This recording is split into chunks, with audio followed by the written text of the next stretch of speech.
আর যারা দুনিয়াদার, যারা ইংরেজি শিক্ষিত লোক, অনেক সময় উলামায়ে কেরামের মাসালা মানতে চায় না, ওদের একটা গোলামি আছে। আরে মোল্লা মুরব্বীরা কত কথা কই, ওই মুরব্বীর কথা শোনো না, ওরা এই ছোটখাটো জিনিস নিয়ে। কিন্তু ছোটখাটো জিনিস শরীয়ত যেভাবে মাসালা নির্দিষ্ট করছেন, আপনি প্রধানমন্ত্রী হইলেও ওই শরীয়তের মাসালা অনুযায়ী আপনাকে হজ আদায় করতে হবে। নিজের মন চাই অনুযায়ী হজ আদায় করলে হজ কবুল হবে না। কোন শরীয়তের মানদণ্ড এটা মোল্লা মৌলবী নির্ধারণ করে দেয় নাই, এটা আল্লাহর পক্ষ থেকে রাসূলুল্লাহ সাল্লাল্লাহু আলাইহি সাল্লাম সুন্নত অনুযায়ী এটাকে তরিকা বানিয়ে দিয়েছে, এভাবে করতে হবে, না হলে হবে না। এই জন্য অনেকে মানতে চায় না, না মানলে তার ক্ষতি। এই জন্য সে এরকম প্রায় তার 12 ঘন্টা অতিক্রম হয়ে গেছে। এরকম যদি অতিক্রম হয়, কারো কথা কেউ না শুনে, তাহলে তার হজের কি অবস্থা হবে সেটা আল্লাহ পাক ভালো জানে। এই জন্য হজের মানে কি, নিজেকে সমর্থ করা, আত্মসমর্পণ করে দেওয়া। আল্লাহ তুমি যেভাবে আমাকে চালাও আমি এইভাবে চলবো। এতদিন তো নিজের মন চাহি অনুযায়ী, গোলামি অনুযায়ী চলছি, এখন গোলামি অনুযায়ী চলা যাবে না। এখন মন চাইলেও আপনি যেটা মন চাই, যেটা ভালো, এটা করতে পারবেন না। জন্য আজকের মূল আলোচ্য বিষয় এটাই যে হজে যাওয়ার আগে, যেরকম যুবকরা মনে করি হজে যাওয়ার আগে হজ করলে তার দাড়ি কাটা যাবে না, তাহলে একটু দেরিতে বুড়া হইলে তারপরে হজ করব, হ্যাঁ তখন আর দাড়ি মুছ কাটবো না। তাহলে কি হজের আগে দাড়ি কাটা জায়েজ আছে? হজের আগে দাড়ি কাটা যেরকম গুনাহ, হজের পরেও গুনাহ। এবং হজের পরে আমি কিভাবে দাড়ি কাটি, আর দাড়ি কেটে চেষে আমি কিভাবে আল্লাহর নবীর রওজায়ে আতহারে গিয়ে আমি সালাম মোবারক পেশ করি, এত বড় গুনাহ নিয়ে আমি তো যাইলামই ওখানে নিজের সমস্ত গুনাহ থেকে পাক সাফ হয়ে। কায়াউমি ওয়ালাদাতহু উম্মু, আল্লাহর হাবিব বলছেন হাজীকে আল্লাহ তাআলা নবজাত শিশুর মতো নিষ্পাপ বানায়া দেন। আলহামদুলিল্লাহ, আল্লাহ পাকের দরবারে অসংখ্য শুকর, যিনি আমাদেরকে প্রতি সপ্তাহে নেই সালাতুল জুমা আদায় করার জন্য আল্লাহ পাকের ঘর জান্নাতের বাগানে ফেরেশতাদের পরিবেশে দ্বীনে আলোচনা শোনার জন্য আল্লাহ আমাদেরকে সুযোগ করে দিয়েছেন। এজন্যই সকলে দিল থেকে কালিমাতুশ শুকর আদায় করি আলহামদুলিল্লাহ। এখন যে মাসটা চলতেছে হজের মাস, तमाम दुनिया থেকে আল্লাহ পাকের মাহবুব, আল্লাহ পাকের প্রিয় বান্দারা, আল্লাহ পাকের আশিক যারা আল্লাহ পাকের দিকে, বাইতুল্লাহর দিকে, বাইতুল্লাহর মেহমান হয়ে, বাইতুল্লাহর মুসাফির হয়ে মানুষ ওই ঘরের দিকে ছুটছেন। কেমন জানে মনে হয় আল্লাহ এমন একটা চুম্বক ওখানে ফিট করেছেন, চতুর্দিকে আল্লাহ পাকের প্রিয় বান্দাদেরকে আল্লাহ চুম্বকের মধ্যে টেনে ওখানে নিয়ে যাচ্ছেন। আর বাস্তবে এটা চুম্বকে সাইয়েদনা হযরত ইব্রাহিম আলাইহিস সালাম বাইতুল্লাহ নির্মাণ করার পরে হযরত ইব্রাহিম আলাইহিস সালাম আল্লাহ পাকের কাছে দোয়া করছেন, অনেকগুলো দোয়া করছেন। এর দোয়ার মধ্যে একটা দোয়া এটাও ছিল, ফাজআল আফইদাতাম মিনান নাস তাওয়ি ইলাইহিম। এর আগের শব্দে যে দোয়া করছেন, রব্বানা রব্বি জাআলনি মুকিমাস সালাতি ওয়া মিন যুররিয়াতি রব্বানা ওয়া তাকাব্বাল দোয়া। বাইতুল্লাহ নির্মাণ করে অনেকগুলো দোয়া করছেন, এর মধ্যে একটা দোয়া এই আয়াতের শুরুতে, রব্বি জাআলনি মুকিমাস সালাতি ওয়া মিন যুররিয়াতি রব্বানা ওয়া তাকাব্বাল দোয়া। আল্লাহ আমাকে এবং আমার সন্তানদিগকে তাদেরকে তুমি নামাজি বানায়া দিও। নামাজি বানানোর জন্য দোয়া করছেন, পয়গম্বর দোয়া করছেন, জলিলুল কদর পয়গম্বর, মুসলিম জাতির পিতা হযরত ইব্রাহিম আলাইহিস সালাম, যিনি সমস্ত মুসলিম জাতির পিতা। মিল্লাত আবিকুম ইব্রাহিম হুয়া সাম্মাকুমুল মুসলিমিন, যিনি আমাদের ধর্মীয় পিতা, ইনি কে? হযরত ইব্রাহিম আলাইহিস সালাম। মুসলমানের নাম আমাদের কে রাখছেন?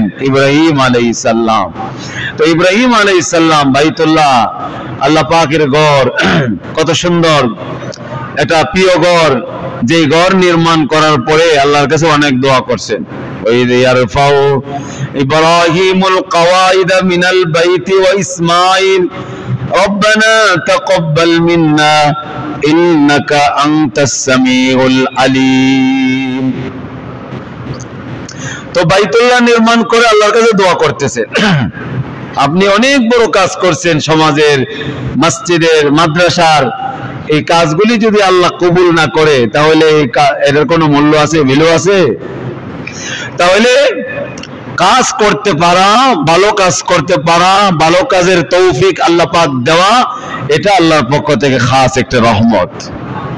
তো আল্লাহ ইব্রাহিম আলাইহিস সালামের দুয়ার বরকতে এমন ফলে মলে আল্লাহ বরকত দিয়েছেন, ওখানে কোনো ধরনের খাবারের কোনো অভাব নাই।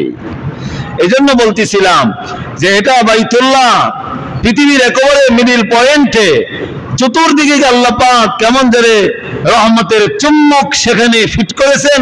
তাওহীদ পন্থী যারা, আল্লাহর মাহবুব বান্দা যারা, আল্লাহর প্রিয় বান্দা যারা, আল্লাহর আশিক যারা, তাদেরকে আল্লাহ চুম্বকের মতন টেনে ওখানে নিয়ে যায়। এই জন্য ইব্রাহিম আলাইহিস সালাম দোয়া করে, ফাজআল আফইদাতাম মিনান নাস তাহওয়ি ইলাইহিম, কিছু মানুষের হৃদয় আল্লাহ আপনি এদের দিকে ঝুঁকাইয়ে দিয়েন। ওই যে মরুপ্রান্তরে সেখানে মাকে ছেলেকে রেখে চলে আসলেন, আর সেখানে পানির কোনো ব্যবস্থা নাই, খাবারের ব্যবস্থা নাই। এই মুহূর্তে আল্লাহ পয়গম্বর আল্লাহর কাছে দোয়া করতেছিলেন, আল্লাহ কিছু মানুষের হৃদয়ের টান এদের প্রতি, ঘরের প্রতি আল্লাহ আপনি কায়েম করে দিয়েন। এই জন্য এই ঘরের প্রতি হৃদয়ের টান মহাব্বত সকলেরই আছে। এই জন্য যাদের উপরে আল্লাহ পাক সম্পদ দিয়েছেন, বাইতুল্লাহ পর্যন্ত পৌঁছার সক্ষমতা যাদের আল্লাহ দিয়েছেন, তাদের উপরে বাইতুল্লাহ পর্যন্ত পৌঁছা, হজ আদায় করা তাদের উপর আল্লাহ ফরজ করে দিয়েছেন। এই জন্য যাদের উপর হজ ফরজ করেছেন, আমরা বিভিন্ন রকমের বাহানা খুঁজতে থাকি, বাহানা না খোঁজা। এজন্য হাদিস শরীফে আল্লাহ রাসূল সাল্লাল্লাহু আলাইহি ওয়াসাল্লাম ইরশাদ করেন, মান মালাকা যাদা রাহিলাতান, আল্লাহ যাদেরকে সক্ষমতা দিয়েছেন, আর্থিক এবং শারীরিক সুস্থতা আল্লাহ পাক দিয়েছেন, রাস্তাও নিরাপদ, সে হজ করে নাই। আল্লাহর হাবিব সাল্লাল্লাহু আলাইহি ওয়াসাল্লাম বলেন, সে ইহুদি হয়ে মরক, খ্রিস্টান হয়ে মরক, তার ব্যাপারে আমার কোনো জিম্মাদারি নাই। কঠিন ধমক দিয়েছেন। এবং ইহুদি এবং খ্রিস্টানরা হজের ব্যাপারে বেশি অবহেলা করতেন। এজন্য যাদেরকে আল্লাহ পাক সম্পদ দিয়েছেন, আমরা বিভিন্ন রকমের বাহানা খুঁজতে থাকি। কারণ হজ এমন একটা ইবাদত, হাজার হাজার বছর যাবত ইবাদত চলে আসছেন, আর মানুষ হাজার হাজার বছর যাবত এই ফরজ ইবাদত, ইসলামের যে 5টা স্তম্ভ, এর মধ্যে একটা হলো হজ। এজন্য হজকে কেউ অস্বীকার যদি করে তার ঈমান চলে যাবে। হজকে অস্বীকার করলে কি চলে যাবে? ঈমান চলে যাবে, বেঈমান হয়ে যাবে। এজন্য হজকে অস্বীকার করা যাবে না। এবং যাদের উপরে হজ ফরজ হয়েছে, কোনো শরঈ উযুর ছাড়া, কোনো কারণ ছাড়া হজকে বিলম্ব করলে গুনাহগার হবে। এজন্য আল্লাহ না করুন, যার উপর হজ ফরজ হয়েছে কিন্তু সে হজ ফরজ হয়েছে, করবে করবে করে নাই, আর এই অবস্থায় দুনিয়ার থেকে সেই বিদায় নিয়েছে, আল্লাহর হাবিব সাল্লাল্লাহু আলাইহি ওয়াসাল্লাম বলেন, ইনশা ইহুদিয়া ওয়া ইনশা নাসরানিয়া, সে ইহুদি হয়ে মরক, খ্রিস্টান হয়ে মরক, আল্লাহ তার ব্যাপারে কোনো পরোয়া করে না। তার ব্যাপারে আল্লাহ এবং আল্লাহর রাসূলের কোনো জিম্মাদারি নাই। এজন্য আমরা বাহানা না খুঁজবো, বিভিন্ন রকমের বাহানা আমরা খুঁজতে থাকি। কেউ তো বাহানা বুঝে যে মেয়েটা ছেলেটা বিয়ার উপযুক্ত, বিয়া শাদী দিয়ে তারপরে আমি হজে যাইব। যদি আমি হজে চলে যাই, মেয়ের বিয়া, ছেলের বিয়া শাদীতে টাকাগুলি কোথায় পাবো? এজন্য হজে যাই না। মেয়ে এবং ছেলের বিয়া শাদীর জন্য আবার দলিল দে, আমাদেরকে বুঝায়, হুজুর এটাও তো একটা ফরজ ইবাদত, এটা ফরজ, এটাও ফরজ। এক ফরজের জন্য আরেক ফরজকে আটকে রাখা যাবে না। 5 ওয়াক্তের নামাজ কি আপনার উপর ফরজ না? তো মেয়ের বিয়ে শাদীর কারণে কি আপনি 5 ওয়াক্তের নামাজ মসজিদে না এসে ঘরে বসে থাকেন? বলে আগে মেয়ের বিয়ে শাদী দেয়, তারপরে নামাজ পড়ুন নেই। তো নামাজকে তো আটকায় রাখেন না, রোজাকে আটকায় রাখেন না, যাকাতকে তো না আটকায় রাখেন না, এটাকে কেন আটকায়? শরীয়ত তো আপনাকে আটকে রাখার, আপনাকে বিলম্বে হজ করার এই ক্ষেত্রে আপনাকে অনুমতি দেয় নাই। এই জন্য মেয়ে বিয়ে উপযুক্ত হয়েছে, আল্লাহ মেয়েটা ব্যবস্থা করবেনই, কিন্তু হজ আগে ফরজ হয়েছে। এই পরিমাণ মাল আপনার কাছে আছে যে আপনি বাইতুল্লাহ আসা যাওয়ার খরচ, এবং ওখানে যে কদিন থাকবেন এই খরচ, এবং হজের সফরে যে কদিন সফর, এই কদিন পরিবারের খরচ বহন করতে আপনার সক্ষমতা আছে, শারীরিকও আপনি সুস্থ আছেন, রাস্তাও আপনার জন্য নিরাপদ। এই জন্য মেয়ের বিবাহের জন্য, ছেলের বিবাহের জন্য আপনি হজকে বিলম্ব করতে পারেন না। এই জন্য যখনই হজ ফরজ হয়ে যাবে, কোনো কারণ ছাড়া হজকে বিলম্ব করা জায়েজ না, শরীয়ী কারণ ছাড়া। এই জন্য যারা এরকম ফরজ হয়েছে, যাদের উপরে হজ ফরজ হয়েছে, হজ করে নাই, মাল ছিল আজ থেকে 5 বছর আগে, তার উপর হজ ফরজ, কিন্তু সে হজে যায় নাই। এই হরজ জীবনে একবার যার উপরে হজ ফরজ হয়ে যায়, এটা আর কোনোদিন তার কাছ থেকে বাতিল হবে না। এই জন্য বিনা কারণে আমি বিলম্ব না করা। আবার কেউ বিলম্ব করে, একটা বাড়ি করে এলো, বাড়ি করার পরে বাড়ির কাজটা করে তারপরে হজে যাবেন, বাড়ি করে আর হজের টাকা নাই। এখন আল্লাহর কাছে অজুহাত দিতে পারেন, আল্লাহ বাড়ি করে তো আমার হজের টাকা শেষ হয়ে গেছে, আমি তো এখন ফকির। না, আপনার যখন টাকা ছিল তখন তো যান নাই, বাড়ি করা তো আপনার হজ ফরজ ছিল না। আপনি কোনো মতে থাকার ব্যবস্থা আছে, ডাল ভাত নিয়ে খেতে পারেন, আপনার একটু চাপড়া আছে, ওটা তো একটা থাকার ব্যবস্থা আছে। আপনাকে লক্ষ কোটি টাকা ব্যয় করে বাড়ি করতে হবে, এটা তো ফরজ ছিল না আপনার উপরে। কিন্তু এই টাকা বাড়ির পিছনে খরচ হওয়ার কারণে আপনার হজের যে ফরজ, এটা বাতিল হবে না।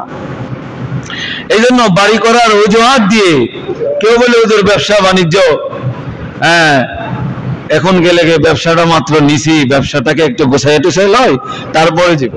চাকরিজীবীরা বলে একটু রিটায়ার্ড হয়, অথচ আপনি চাকরিজীবী যারা আছেন, ব্যবসায়ী যারা আছেন, ব্যবসায়ী সফরে আপনি ইউরোপ, আমেরিকা, বিভিন্ন দেশে যাচ্ছেন, সেখানে আপনার ব্যবসার সমস্যা হয় না, সেখানে আপনার পরিবারের বাচ্চা কাচ্চার সমস্যা হয় না, কোনো কারণ নাই। একটা তো হলো ব্যবসায়ী সফরের জন্য গেলাম, চাইনা গেলাম, বিভিন্ন দেশে গেলাম, ব্যবসায়ী সফর। আবার আনন্দ ভ্রমণের জন্য তো যায় না অনেকে, বিভিন্ন দেশে সফর করার জন্য সে যায়, বিভিন্ন দেশে সফর করার তার ফুরসত হয়, বিভিন্ন দেশে আনন্দ উল্লাসের ভ্রমণের তার সুযোগ হয়, কিন্তু বাইতুল্লাহর হজ করবে, তার উপর হজ ফরজ হয়ে গেছে, এটা তার সুযোগ হয় না। এটা এত বড় বদনসিব আর কপাল পোড়া। এই জন্য এরকম বিভিন্ন বাহানা দিয়ে আমি হজকে বিলম্ব না করি, যে আমার ব্যবসার এটা কার্যক্রমটা শেষ হোক, ব্যবসা মাত্র নিছি, এটা প্রতিষ্ঠিত হয়, তারপর হজ ফরজ করবো, অথচ তার মাল আছে। আবার অনেকে আমরা মনে করি আমার কাছে নগদ মাল আছে, নগদ টাকা থাকলেই বুঝি হজ ফরজ, কিন্তু স্থাবর অস্থাবর সম্পত্তি থাকলে মনে হয় হজ ফরজ না। নগদ টাকা না থাকলেও আপনার একাধিক দোকান আছে, যেগুলি আপনার পরিবার পরিজনের খরচ গ্রহণ করার পরেও এই দোকান, এগুলি অতিরিক্ত। আপনার কাছে নগদ টাকা নাই, তো আপনার দোকান বিক্রি করে আপনি হজে যাইতে হবে। আপনার অনেক সম্পদ, জায়গা জমি আছে, যেগুলি আপনার তেমন প্রয়োজন নাই।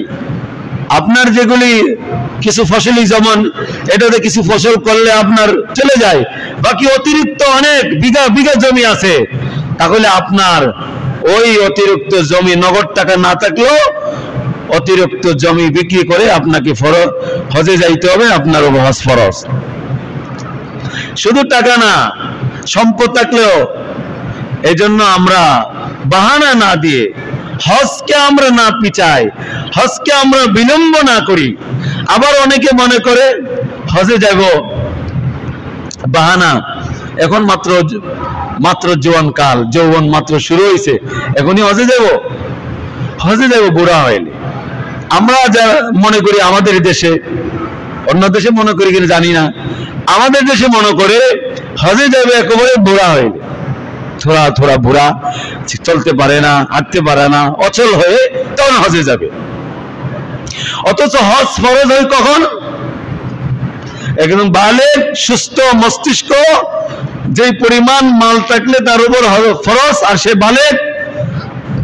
বালেগ হওয়ার সাথে সাথে যদি তার কাছে এই পরিমাণ মাল তাকে বাইতুল্লাহ আসা যাওয়া তার পক্ষে সক্ষম, তাহলে ওই বালেগ প্রাপ্ত বয়স্কের উপরে বাইতুল্লাহ হজ করা ফরজ। এটা কি বুড়াকালের সাথে সম্পর্ক?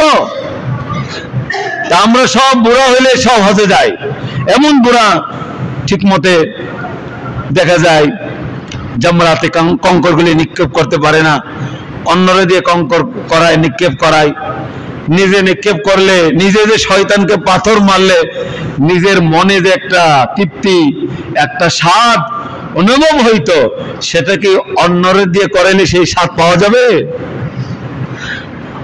আপনার খাবারটা আরেকজন বলল, ভাই তুমি খাও আমি দেখি, তাহলে আপনার স্বাদ হবেন?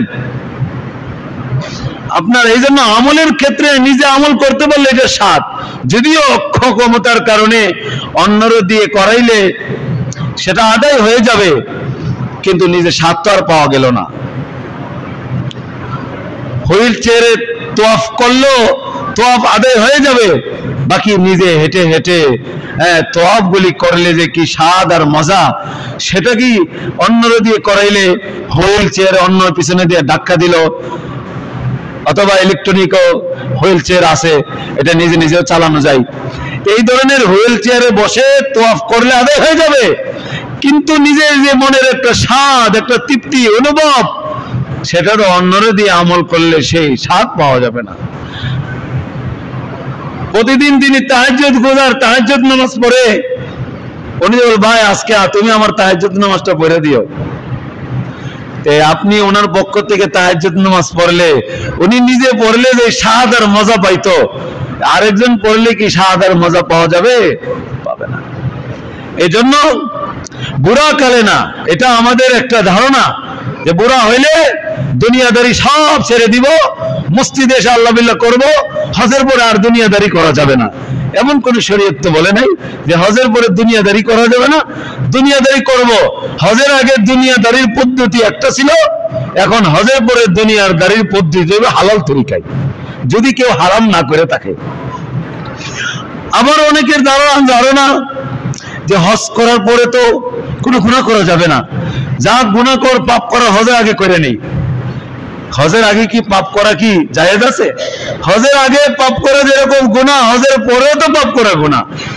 পাপ তো সর্ব অবস্থায় গুনাহ, নাকি হজের আগে পাপ যত মিথ্যা, যত ধোঁকা, যত প্রতারণা, জালিয়াতি যা আছে হজের আগে করব, আর হজের আগে তওবা টওবা করে একেবারে ভালো পাক্কা মুমিন হয়ে যাব, এরকম নিয়ত করা যাব? হজের আগেও গুনাহ করা যাবে না, হজের পরেও গুনাহ করা যাবে না।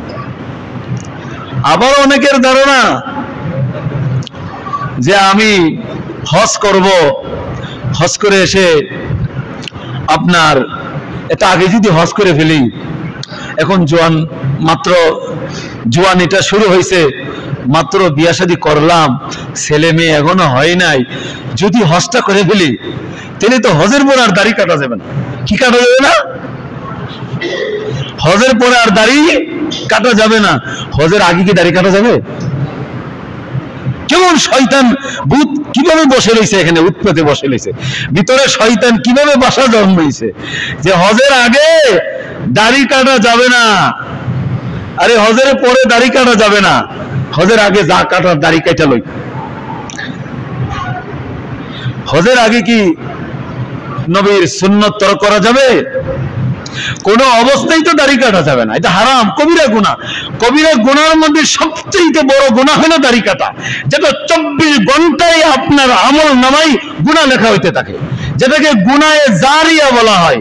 কিছু গুনাহ আছে গুনাহে জারিয়া। আপনি রুকু করেন, আপনি সিজদা করলেন, আপনি তাহাজ্জুদের সিজদাতে আপনি মাথা ঝুঁকিয়ে সিজদায় পড়ে গেলেন, বাইতুল্লাহ তওয়াফ করলেন, হজ করলেন, জিয়ারত করলেন, মদিনায় মুনাওয়ারা গেলেন, সব আমলগুলি ভালো যথাস্থানে, তারপরও কবিরা একটা গুনাহ আপনার সাথে লেগে গেল।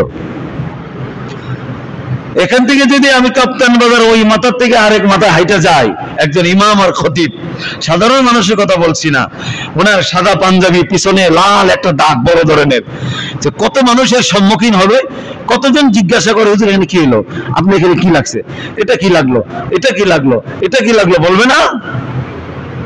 যেই দাগ নিয়ে রাস্তায় হারা যাবে না, তাহলে এই কলঙ্কর দাগ, যেই দাঁড়িয়ে রাখা ওয়াজিব, যেই সুন্নতের বিসর্জন দিয়ে আমি বাইতুল্লাহ হাজিরি আমি কিভাবে দেই? এটা তো আমার লজ্জা থাকার কথা।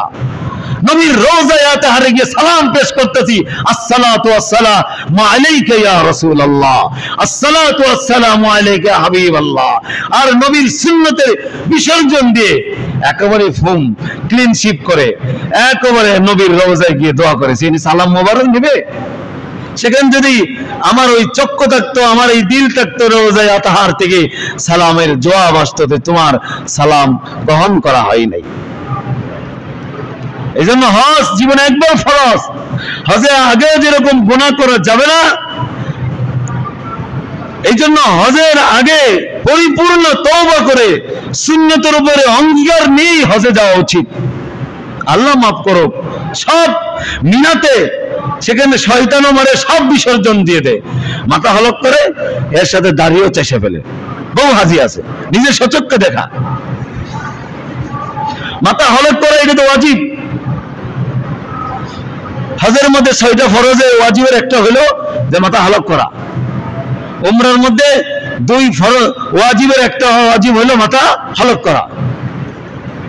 সাই আর আপনার মাথা হলক করা, 2টা ওয়াজিব। এই জন্য আমি সব বিসর্জন দিয়ে দিলাম। এত ত্যাগ, এত কুরবানি, এত অর্থ, এত টাকা পয়সা, এত শ্রম, এত কষ্ট করে আমি এখানে কেন গেলাম? গুনার একটা গাঁটি নিয়ে গেলাম, আবার গুনার গাঁটি নিয়ে আসলাম, কি ফায়দা হইল? কামা তাদিনু তুদানু, যেমন ছিলাম সেমনই। এই জন্য এমন যেতে না হয়, এখানে গেলাম আল্লাহর প্রেমিক হয়ে, আল্লাহর আশিক হয়ে, আল্লাহর মাহবুব বান্দা হয়ে, আল্লাহর প্রিয় বান্দা হয়ে, আল্লাহর ডাকে আমি সাড়া দিয়েছি, এজন্য আল্লাহ আমাকে কবুল করছেন। হায় কয়জনের ভাগ্যে সেখানে যাওয়া জুটে, আল্লাহ আমাকে কবুল করেছেন, আমি সেই দিকে রওনা দিচ্ছি। এহরামের কাপড় পরে, সাদা দবদবে 2 খান কাপড় যে আমি পরলাম, এটা তো আমার কাফনের কাপড়ের মতন, যে আমি পরে দুনিয়ার সাথে এখন আমার কোনো সম্পর্ক নাই। আমার সম্পর্ক আমার মাহবুব আমাকে ডাক দিয়েছে ইব্রাহিম আলাইহিস সালামের মাধ্যমে, সেই হজের এলান দিয়েছিল, আমি সেই লাব্বাইকে সাড়া দিয়েছিলাম। এই মাহবুবের ডাকে, ব্রহ্মস্পদের ডাকে সাড়া দিয়ে আমি ওনার বাইতুল্লাহর মুসাফির হয়ে, আল্লাহর মেহমান হয়ে, আল্লাহর ঘরের মেহমান হয়ে, আল্লাহর হাবিবের মেহমান হয়ে আমি রওনা দিলাম। জয়ীফুর রহমান বাইতুল্লাহ দেখবেন জায়গায় জায়গায় লেখা যে হাজী সাহেবরা কার মেহমান? আল্লাহর মেহমান। তা আমি সাধারণ মানুষের মেহমান হয়েছি। সাধারণ মানুষের মেহমান, কোন রাষ্ট্রপতির, রাষ্ট্রপ্রধানের, কোন বিশেষ লোকের মেহমান হইলো আমি চিন্তা করি, হাই আমার জামাটা যাতে একটু ফিটফাট হয়, একটু সুন্দর হয়, হাই কোনো দিকে বেয়াদবি জানা ত্রুটি যাতে না হয়, এদিকে আমি খেয়াল করি। ভালো জামাত আমার কাছে সবচেয়ে উন্নত মানের ভালো যেটা, ওইটাই আমি পরে যাই। কেন? আমি দুনিয়ার সবচেয়ে ভালো মানুষের কাছে যাইব। আর যিনি আহকামুল হাকিমিন, দুনিয়ার বাদশাহ আল্লাহ, এই রব্বে কারীমের দরবারে আমি যাইব, ওনার দরবারে হাজিরা দিব, তাহলে আমার কিভাবে যাওয়া উচিত? এজন্য গুনাহের যে বদঅভ্যাসগুলি এগুলি আছে, এগুলি হজের জায়গায় আগে আমরা তওবা করি। হজে যাচ্ছে, উমরায় যাচ্ছে, প্রতি বছর হজে যাচ্ছে, প্রতি বছর উমরায় যাচ্ছে, কিন্তু কোনো পরিবর্তন নাই। আগে যেরকম ধোঁকা, প্রতারণা, মিথ্যা, জালিয়াতি ছিল, হজের পরেও একই অবস্থা, কোনো পরিবর্তন নাই। এজন্য ইমাম গাজালি রহমতুল্লাহ লিখছেন, হজের আগেও তার যে অবস্থা, হজের পরেও তার এই অবস্থা, তাহলে তার হজ কবুল হয় নাই। হজের পরে তার অবস্থা যেরকম, হজের পরে তার আমলের উন্নতি হয়েছে, ইবাদতের উন্নতি হয়েছে, ইবাদতের তারাক্কি হয়েছে, হজ করে আসতেছে, কিন্তু আসার মনে চাই না। আল্লাহ তোমার ঘরটা ছেড়ে যেতে মন চাই না হাবিব, তোমার রওজায়ে আতাহার ছেড়ে যেতে, মদিনার সোনার মদিনা ছেড়ে মন চাই না, কিন্তু রাষ্ট্রীয় বাধ্যবাধকতা আছে, রাষ্ট্রের আইন মানতে হয়, এজন্য আল্লাহ চলে যাইতে, নাইলে তো আমি সারা জীবন এখানে পড়ে যাইতাম।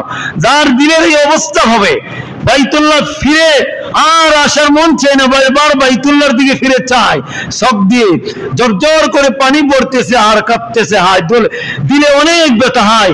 এমন এক মাহবুবের প্রিয় ঘরকে ছেড়ে কিভাবে চলে যায়? হৃদয়ের যদি কারো এরকম টান থাকে, হৃদয়ে কারো ব্যথা থাকে, কষ্ট থাকে, ইমাম গাজালি রহমতুল্লাহ লিখেছেন আল্লাহ তারকে হজ যে কবুল করছেন, কবুলের একটা আলামত। কিন্তু আমাদের হৃদয়ের কি টান, হজ টান হইলে এই অবস্থা, পুরা কবর। বাড়িতে আওয়াজ শূন্য, টিকিটকে ক্যান্সেল করে মেয়াদ আরো একটু কমায় নিয়ে আসে। আরে ওখানে 1 রাকাত নামাজ 1 লক্ষ রাকাতের নামাজ, এই জায়গায় ছেড়ে কে চলে আসতে? হজ শেষ কতক্ষণে বাড়ি চলে আসবে। আরো মনে করেন হজের পরে যারা শেষের দিকে যায় 20 দিন 30 দিনও থাকে, সে টিকিট ক্যান্সেল করে বাড়িতে চলে আসবে, মানে তার টিকিটের মেয়াদ আরো আছে 20 দিন, সে করে আরো আমাকে 10 দিন কমায় দেন। আস্তাগফিরুল্লাহ, এটাই কমানোর জায়গা? পারলে তো বাড়ানো উচিত, যে আমার যদি কোনো সুযোগ থাকে আরো 10 দিন 20 দিন থাকতে, তাহলে আমি থাকবো। এটা এমন জায়গা আল্লাহ যেখানে 1 রাকাত নামাজে 1 লক্ষ রাকাতের সওয়াব পাওয়া যায়। দুনিয়াতে যত নবী রাসূল আসছে, কোন নবী রাসূল বাকি নাই যে যারা এই বাইতুল্লাহ শরীফ জিয়ারত করে নাই। সমস্ত নবীরা পয়গম্বররা বাইতুল্লাহর জিয়ারত করেছে। এমন যে মসজিদে মিনারে, মসজিদে খায়েফের কথা আসছে কিতাবের মধ্যে, 70 জন পয়গম্বরদের কবর সেখানে আছেন। যেমন বরকতি জায়গা রেখে কে চলে আসতে চায়? এই জন্য দিলটাকে আগেই পরিষ্কার করেন, আমি ওখানে যাচ্ছি, একটা সময়ে যাতে আমার নষ্ট না হয়। আমি যখন থেকে ইহরাম বাঁধলাম, ইহরাম বেঁধেই তো আমার যেগুলি ইহরামের পূর্বে হালাল ছিল, এই জন্য ইহরাম অবস্থায় হালাল কাজও করা যাবে না, পশু জবাই করা যাবে না। করা যাবে? শরীর চুলকানো জায়েজ ছিল, ইহরামে কি চুলকানো যাবে? ইহরাম অবস্থায় চুল নখ কাটা যাবে? অনেক মশামাছি মারা যাবে, অনেক নিষেধাজ্ঞা আছে। এই জন্য ইহরাম বললাম, আল্লাহ যেগুলো আমার উপরে হালাল ছিল এগুলো তো করো, আর হারামগুলি তো করাই যাবে না। ইহরাম অবস্থা আমি মুহরিম, কিন্তু বাইতুল্লাহ থেকে যাচ্ছে, হয়তো এজেন্সির সাথে কথা ঠিক কাটাকাটি হয় নাই, মানে যে রকম ভাবে বলছে তাকে একটু ভালো আরাম আয়েশের ব্যবস্থা করবে, ওইরকম পাই নাই। এখানে ওই বাইতুল্লাহর দিকে হাজী সাহেব এই গালি 14 বংশ গালি, এ গালি দিতে দিতে যাইতেছে, গালি দিতে আসতেছে। মিনা তো একই অবস্থা, হয়তো বলছে মিনাতে এখন খাবার দাবারের ব্যবস্থা করবে, সেখানে খাবার দাবার হয় নাই। তো হজের সফরটাই তো কষ্ট। এই জন্য আল্লাহুম্মা ইন্নী উরিদুল হজ্জা ফায়াসসিরহু লি, হজের ব্যাপারে অন্য কোন ইবাদতের ব্যাপারে এরকম নাই যে আল্লাহ তুমি ইবাদতটাকে সহজ করে দাও। নামাজের ইবাদতের নিয়ত আছে, নামাজের আগে জোহরের, এই আল্লাহ জোহরের নামাজ তুমি সহজ করে দাও, আল্লাহু আকবার। কিন্তু হজের ব্যাপারে, উম্রার ব্যাপারে আসছে আল্লাহ তুমি এই ইবাদতটা সহজ করে দাও আর তুমি এটা কবুল করো। তাহলে বোঝা গেল এই ইবাদতটা সহজ না, এটা কঠিন। ইবাদতটা কি কঠিন?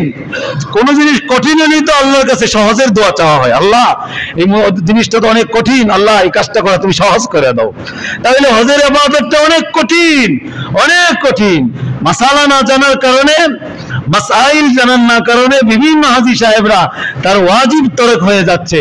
ওদিকে কোন এক হাজী সাহেব মিনাতে দেখলাম আমাদের কাফেলায়, উনি জুতা পরে রাখছে, যে জুতা স্যান্ডেলওয়ালা জুতা, ফিতাওয়ালা জুতা পরতে হয়, উনি জুতা পরছে সামনের পাতাটা ঢাকা, ডাকনাওয়ালা জুতা। তো ডাকনাওয়ালা জুতা যদি 12 ঘন্টা পরে অতিক্রম হয়, তাহলে তাকে কি দিতে হবে? দম দেওয়া লাগবে। ওই 12 ঘন্টা অতিক্রম হয়ে জুতা পরে রাখছে। আর যারা দুনিয়াদার, যারা ইংরেজি শিক্ষিত লোক, অনেক সময় উলামায়ে কেরামের মাসালা মানতে চায় না, ওদের একটা গোলামি আছে। আরে মুরব্বীরা কত কথা কই, ওই মুরব্বীর কথা শোনো না, ওরা এই ছোটখাটো জিনিস নিয়ে। কিন্তু ছোটখাটো জিনিস, শরীয়ত যেভাবে মাসালা নির্দিষ্ট করছেন, আপনি প্রধানমন্ত্রী হইলেও ওই শরীয়তের মাসালা অনুযায়ী আপনাকে হজ আদায় করতে হবে। নিজের মন চাই অনুযায়ী হজ আদায় করলে হজ কবুল হবে না। কোন শরীয়তের মানদণ্ড এটা মোল্লা মৌলবী নির্ধারণ করে দেয় নাই, এটা আল্লাহর পক্ষ থেকে রাসূলুল্লাহ সাল্লাল্লাহু আলাইহি সাল্লাম সুন্নত অনুযায়ী এটাকে তরিকা বানিয়ে দিয়েছে, এভাবে করতে হবে, না হলে হবে না। এই জন্য অনেকে মানতে চাই না, না মানলে তার ক্ষতি। এই জন্য সে এরকম প্রায় তার 12 ঘন্টা অতিক্রম হয়ে গেছে। এরকম যদি অতিক্রম হয়, কারো কথা কেউ না শুনে, তাহলে তার হজের কি অবস্থা হবে সেটা আল্লাহ পাক ভালো জানে। এই জন্য হজের মানে কি? নিজেকে সমর্থ করা, আত্মসমর্পণ করে দেওয়া। আল্লাহ তুমি যেভাবে আমাকে চালাও আমি এইভাবে চলবো। এতদিন তো নিজের মন চাহি অনুযায়ী, গোলামি অনুযায়ী চলছি, এখন গোলামি অনুযায়ী চলা যাবে না। এখন মন চাইলেও আপনি যেটা মন চাই, যেটা ভালো, এটা করতে পারবেন না। আপনার যদি মনে চাই যে 8 তারিখে আমি বাইতুল্লাহই থাকবো, এখানে 1 রাকাত নামাজে 1 লক্ষ রাকাতের সওয়াব, বাইতুল্লাহ ছাড়ে আমি মিনাই যাব না, আমি এখানেই থাকবো, হুজুরের কথা আমি শুনবো না, এই গোলামি করলে হবে? এখন নির্দেশ, এটা আশেক আর মাশুক, তামাশপদ আর মাহবুব, তাদের যে একটা খেলা হয়, এটা একটা পাগলামের মতো হয়, এটা সবার এটা বুঝেও আসে না। তা আল্লাহ তার মাহবুব প্রিয় বান্দাদের সাথে এখানে আল্লাহ এমন কিছু নির্দেশ দিয়েছে যেটা দুনিয়ার জ্ঞান বুদ্ধি এটা আমার ধরবে না, আমাকে ধরবে না, না ধরলেও আমাকে মানতে হবে। এখন যদি আমি মনে করি না আমি মিনেই চলে থাকবো, 8 তারিখের নিয়ম হইলে কি, কোথায় চলে যাইতে হইব? নয়, কয়েকটা নামাজ পড়তে হবে, 5 ওয়াক্তের নামাজ, যোহর, আসর, মাগরিব, এশা, ফজর, মিনাই থাকতে হবে 8 তারিখ। এখন আমি যে মনে করি না আমি এখন বাইতুল্লাহ থাকবো, 1000 রাকাতের সওয়াব, সর্বক্ষণ এখানে রহমত নাজিল হয়, রহমতের ছায়া ছেড়ে আমি অন্য কোথাও যাব না, সেটা চলবে? এখন আল্লাহ আদেশ দিয়েছেন যাও মিনাই চলছে। ফজর পরে রওনা দিয়ে, ফজর পরে রওনা দাও। এখন তোমাকে 9 তারিখ চলে যাইতে হবে কোথায়? আরাফায়। হজের সবচেয়ে বড় রকম আরাফা, তুমি ওখানে যাও। এবার না আমি 9 তারিখ মিনাই থাকবো, আরাফায় যাব না। এমনকি যদি এমন হয়, এখন তো ওই 5 ওয়াক্তের নামাজ পড়ার সুযোগ মিনাতে পাওয়া যায় না, কারণ ফজর পরে নোয়াজে বীরের কারণে মুআল্লিমরা ওই 9 তারিখ 8 তারিখ দিনগত রাত্রে, 9 তারিখের রাত্রে রওনা দিয়ে দেয় গাড়ি, বীরের কারণে রওনা দিয়ে দেয়, কাফেলার সাথে রওনা দিয়ে দিবেন। না আমি থাকবো, তো আপনি থাকলে যদি আপনি কাফেলা হারাই ফেলে, 9 তারিখ তো সেখানে সূর্য ডোবার আগে আরাফার ময়দানে উপস্থিত হইতে হবে, না হইলে আপনার হজই আদায় হবে না। এই জন্য মনে করেন না কাফেলার সাথে যাবেন, আমি থাকবো, এনাও গোলামি করা যাবে না। যদিও সুন্নত হইল যে 5 ওয়াক্তের নামাজ সেখানে আপনি পড়ে, ফজর পড়ে রওনা দেওয়া। এখন যদি এমন হয় যে মুআল্লিমরা গাড়ি ছেড়ে দিয়ে আপনি চলে যাবেন, সেখানে আপনার আরাফাতে 9 তারিখ আবার আরাফায়, এবার সূর্য ডোবার পরে আল্লাহ পাকের হুকুম হইল তুমি এখান থেকে বের হয়ে যাও। সারা জীবন যদি কোনো হাজি মনে করে সারা জীবন মাগরিবের নামাজ পড়লাম, মাগরিবের নামাজ সাথে সাথে মোল্লা মৌলবী কি বলে, এখন বলে মাগরিবের নামাজ এশার মাগরিব একসাথে পড়তে হইব এক আজানে। এটা কি? না আমি মাগরিবের নামাজ পড়ে যাও, চলবে? এই গোলামি করলে হবে? আল্লাহর হুকুমের সামনে নিজেকে বিলীন করে দিতে হবে, কোরবানি করে দিতে হবে। আল্লাহ তুমি যেভাবে হুকুম দাও, আমি এখন কোনো বুঝি না, তুমি যেমনে চালাও আমি এমনি চলবো। আসলিম তাসলিম। আল্লাহ ইব্রাহিম আলাইহিস সালামকে, ইব্রাহিম তুমি আত্মসমর্পণ করো। ইব্রাহিম আলাইহিস আসলামতু লিরাব্বিল আলামিন, যিনি বিশ্ব নবমণ্ডল ভূমণ্ডলের যিনি মালিক, ওই মালিকের সামনে আমি নিজেকে সারেন্ডার করলাম, আত্মসমর্পণ করলাম। এই জন্য হজের প্রতি দেই। এখন আর ওই সূর্য ডোবার পরে আপনি আর আরাফাতে থাকবেন না, এখন কোথায় চলে যেতে হবে? মুজদালিফায়।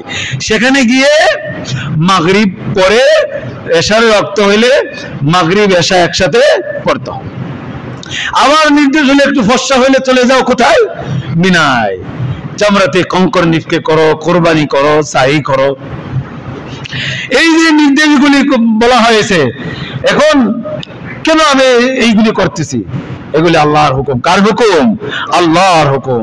এই জন্য হজের প্রতিটা আমল, প্রতিটা আমল আল্লাহর হুকুমে, আল্লাহর সামনে আল্লাহ যে আমাকে ডাকেছে মহব্বতের নজরানা পেশ করা।